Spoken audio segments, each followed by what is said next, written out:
Bom dia, queridos alunos. Estamos aqui para mais uma aula. Espero que vocês estejam bem, continuem fazendo as atividades. Estou gostando de ver a participação de vocês e do retorno dos e-mails, né? Então, a nossa aula de hoje ela será uma oficina de redação. Sim, vou colocar vocês para escreverem, né? Então, ao final da aula de hoje, a atividade é uma redação que vocês vão fazer para mim. Então, acompanhem aqui as explicações para que vocês tenham condições de fazer a atividade proposta.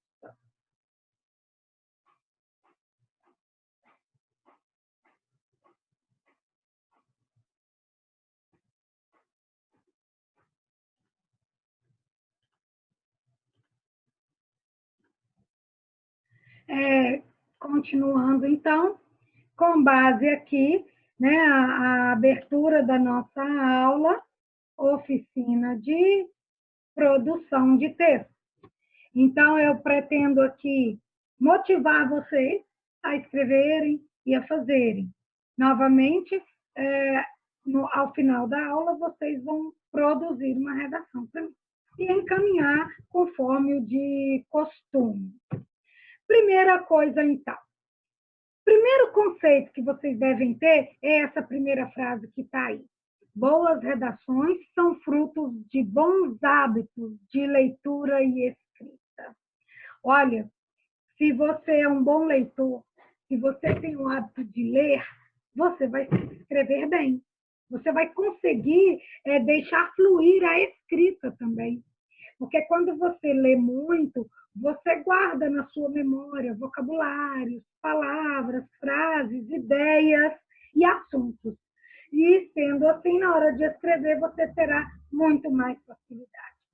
Pratiquem, então, a leitura, porque aí vocês serão bons escritores. Praticar a escrita também. Algumas práticas já são feitas no dia a dia de vocês, como alunos, como escrever respostas, né? Para as atividades nas apostilas, seja de qual disciplina for. Então, quando você pratica o hábito de ler e escrever, você está aprimorando seu conhecimento, sua mente, para que você consiga escrever. Segundo tópico dessa página aqui. Para muitos estudantes, a parte mais difícil da escrita é encarar a página em branco, ou seja, começar a escrever. É muito complicado, principalmente para quem não tem hábito de escrever. Então, vamos às dicas para a gente saber. Primeira coisa, pensar e rascunhar. Quando você lê o tema, né, a proposta de redação, seja em vestibulares, em concurso ou na sala de aula, ela vem em forma de um tema. Então, vem uma frase, que é o tema, e você tem que parar e pensar. Então, as duas primeiras ações estão escritas aí em vermelho: pensar e rascunhar. Nesse caso, então, primeiro, é muito importante que você pense e reflita sobre o tema.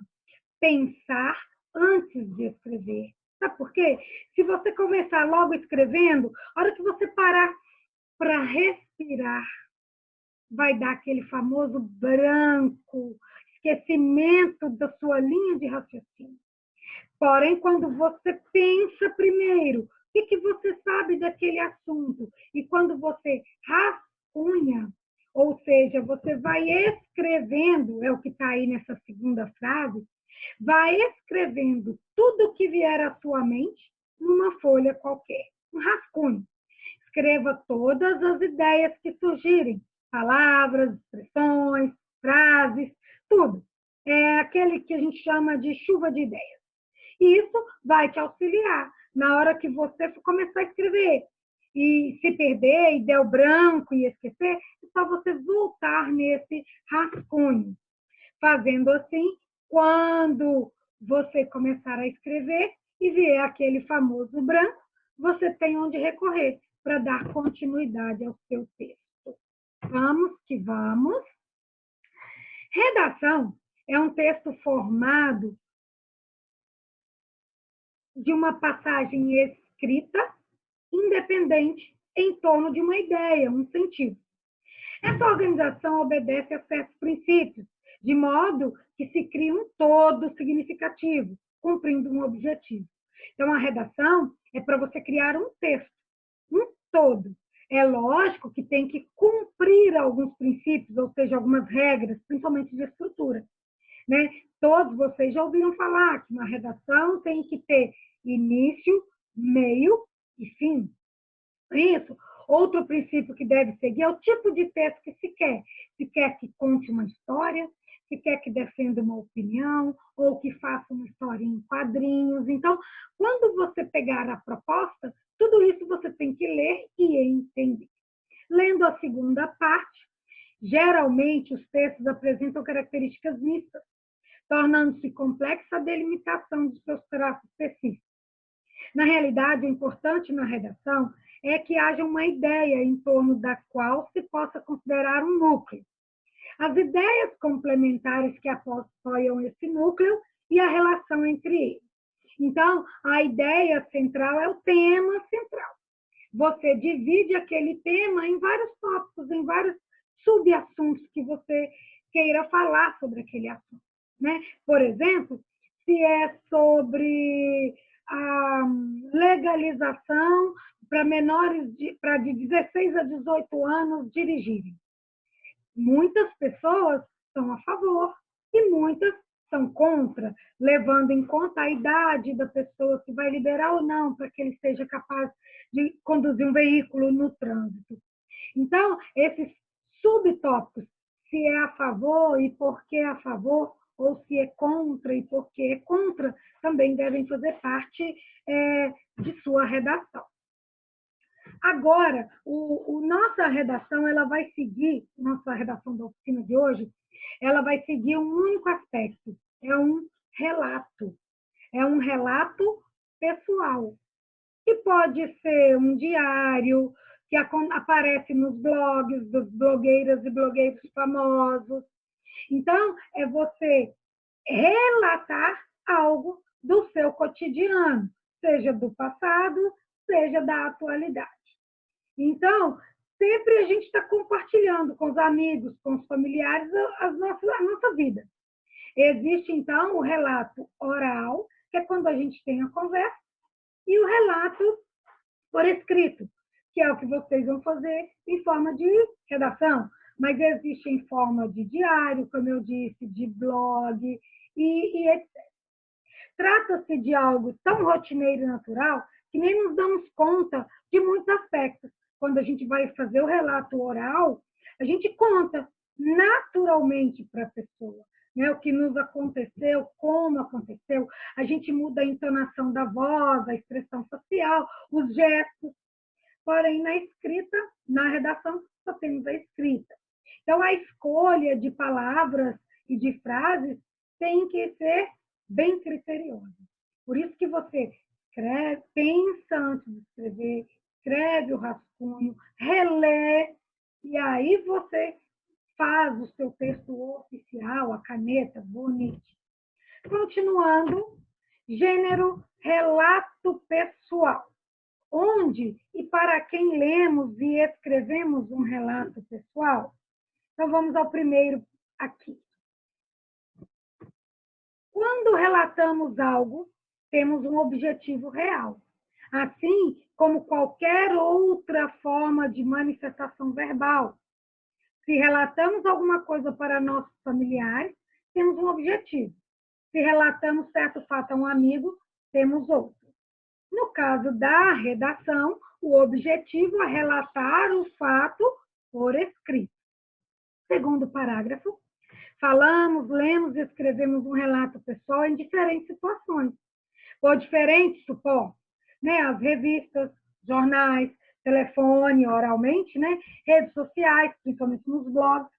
Mas a intenção é sempre a mesma, transmitir um acontecimento da nossa vida para que possa ser narrado para outra pessoa.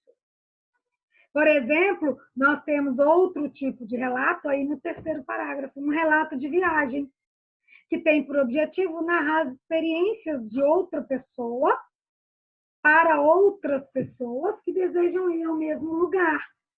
Já um relato noticioso tem por objetivo integrar um texto jornalístico, como a notícia ou a reportagem, para exemplificar ou comprovar determinada situação. Então, existem diversos tipos de relatos, né? Características do relato pessoal, que é o que vocês vão produzir para mim. Primeiro, narra fatos reais vividos por uma pessoa e suas consequências, suas características, seu dia a dia, suas ações, sentimentos. Segundo, tem a intenção de demonstrar os sentimentos acerca daquilo que foi vivido. E terceiro, apresenta elementos básicos da narrativa. Se você está relatando o seu dia a dia, é lógico que vai apresentar o primeiro aí, sequência de fatos, está acontecendo. Pessoas, você, sua família, seu irmão, seu animal de estimação, tempo e espaço, se é no passado ou se é atual, e o espaço é onde, né, aconteceu esse fato, como aconteceu. Tudo isso são características que devem fazer parte do seu texto relato pessoal. Então, vamos ao tema do relato de hoje. Em tempos de isolamento social, o que mudou em minha rotina? Esse é o tema da redação que vocês vão fazer para mim. É o que nós estamos vivendo, né? Estamos afastados, convivendo somente com as pessoas do nosso núcleo familiar, não podemos sair para qualquer situação, e isso alterou sim nossa rotina, nosso dia a dia, nossas convivências, né? Então, eu quero que vocês parem e pensem em que mudou a sua rotina, sua vida, seu dia a dia.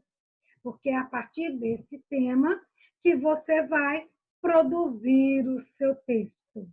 É fácil, não é? É algo que você está vivendo. Então, você tem conhecimento, tem argumentos, basta você parar, pensar e refletir sobre o que você vai escrever. Dando sequência, primeiro passo, então, que é o que eu tenho afirmado para vocês, você vai parar e pensar sobre o tema. Aqui seguem alguns questionamentos que você pode usar para pensar sobre o tema. Primeiro, em casa, o que mudou? Segundo, o que eu fazia antes da quarentena e agora não faço mais? Quais atividades, quais ações, quais comportamentos? Terceiro, o que eu não fazia antes da quarentena e agora no isolamento social eu faço? O que, a partir do isolamento, você passou a fazer dentro da sua casa? Contribuir com os afazeres domésticos? Estudar mais? Se preocupar mais? Sentir falta da liberdade? Sentir falta da escola, por exemplo? Como me sinto estando em isolamento social? E como a minha família se sente? Como é o convívio, né, entre você e sua família nesse período? Como era antes? Aqui foram só algumas ideias. Você pode pensar sobre essas ideias e já logo ir na chuva de ideias escrevendo na folha aí a parte, para depois você organizar como você vai fazer o seu texto. Segundo passo. Aqui eu trago para vocês um plano de redação. É um plano de como você deve guiar a sua redação. Normalmente, a gente não passa esse plano. Esse plano é o aluno que tem que criar o hábito. Depois que leu o tema, pensou, refletiu, ele vai fazer esse plano. Vai parar e pensar, o que eu vou escrever no primeiro parágrafo? O que eu vou escrever no segundo, no terceiro e no quarto parágrafo? Uma redação ideal, ela não precisa ter mais do que 4 parágrafos. O primeiro parágrafo é a introdução, segundo e terceiro, desenvolvimento, e o quarto e último parágrafo, a conclusão. Então, é essa estrutura que eu trouxe para vocês em forma de plano de redação. É esse plano de redação que você deve seguir para produzir o seu texto para mim. Então, vamos lá. Primeiro parágrafo chama-se introdução. É onde você vai apresentar o assunto a ser tratado no seu texto. Apresentar o tema. Não é copiar o tema direto no seu primeiro parágrafo. É o que está escrito aí nesse itemzinho nesses losangos aí. Escrever o porquê da quarentena e estar em casa, em isolamento social. É dar uma justificativa para o seu texto, para a existência do seu texto. A sua introdução deve ter de 4 a 6 linhas no máximo. Espero, então, que vocês pensem para começar e apresentar o assunto nesse primeiro parágrafo. Segundo parágrafo é onde a gente chama de desenvolvimento, onde você começa a desenvolver a sua ideia. Então, eu estou sugerindo que nesse segundo parágrafo você escreva como se sente nesse período e como sua família, como vocês estão convivendo e levando esses dias. Terceiro parágrafo também é desenvolvimento. Você já vai escrever, dentro do mesmo tema, outro assunto. Escrever sobre as mudanças na sua rotina de vida. Então, é sobre aquilo que eu te disse antes para você refletir. Quais são as coisas que eu fazia antes de estar em quarentena e hoje eu não posso fazer? E depois, ainda nesse mesmo parágrafo, coisas que você não fazia e a partir desse período de isolamento, você começou a fazer. Então, pense para que você possa escrever. É interessante que os parágrafos tenham entre 6 e 7 linhas, né? Para que você dê conta de escrever algo que faça sentido. No final, todos esses parágrafos têm que representar uma ideia só, um contexto só, que é o seu relato pessoal sobre a sua vivência nesse período de quarentena. Vamos para o quarto parágrafo, que a gente chama de conclusão, é a finalização do assunto.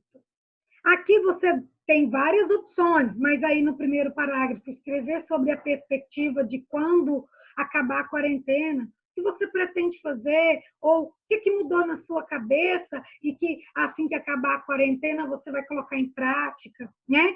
Segundo aí, quais mudanças pretende incorporar na sua vida e o que mais você quiser para fechar e finalizar a ideia do seu texto.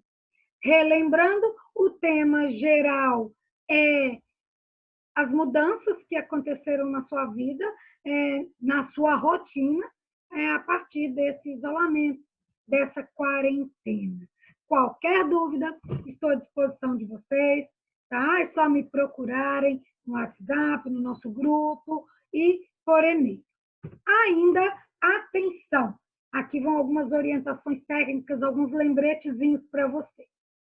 Não se esqueça de dar título ao seu texto. O título não precisa ter ponto final, a não ser que seja uma pergunta, aí você coloca ponto de interrogação. Solta-se uma linha entre o título e o seu começo de texto.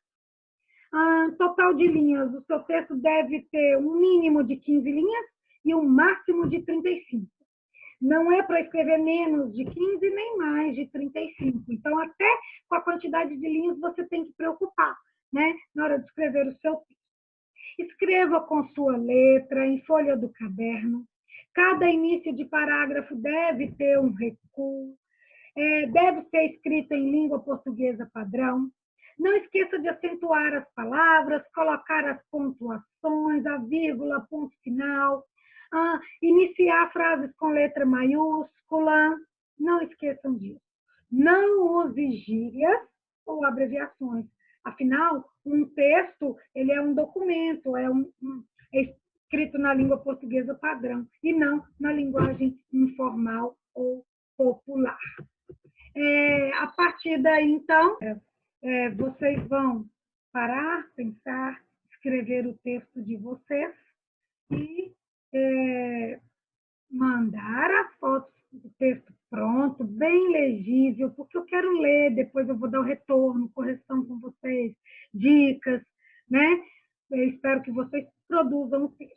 Então, essa aula, vocês terão a redação para me enviar, vocês terão até a sexta-feira para poder me enviar o texto produzido de vocês. Então, até mais, fiquem com Deus.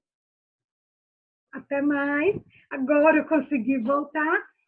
Produzam o texto sem medo. Se cumprirem as minhas orientações, a gente chega lá. Beijo, beijo.